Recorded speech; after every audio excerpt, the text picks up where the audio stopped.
Lawyers are back in court. They're applying for a court interdict to prevent further violence, vandalism and intimidation on campus.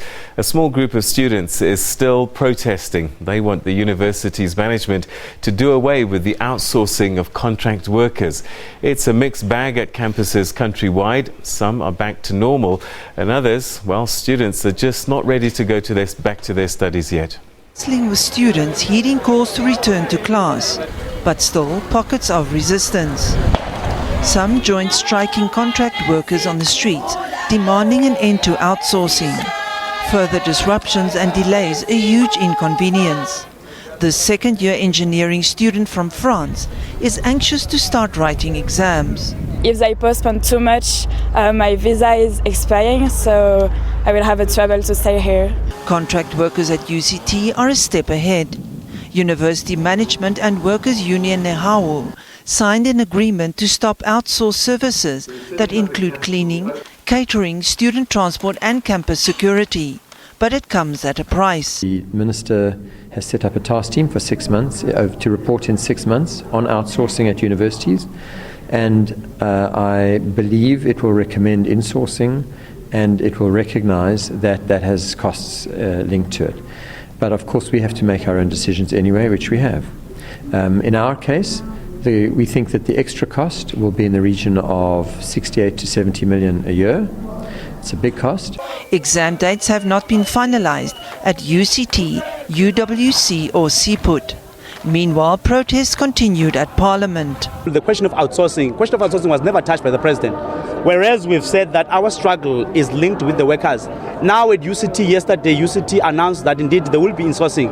Protests in Pretoria are focused on inadequate NSFAS funding, the poor quality of food and campus security. And students are still angry about the suspension of 4 leaders.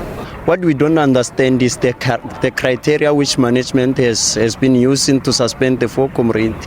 We don't understand it on the basis that the 4 comrades have been leading this strike together with other leaders of EFF, PASMA and other structures. All TUT campuses remain closed.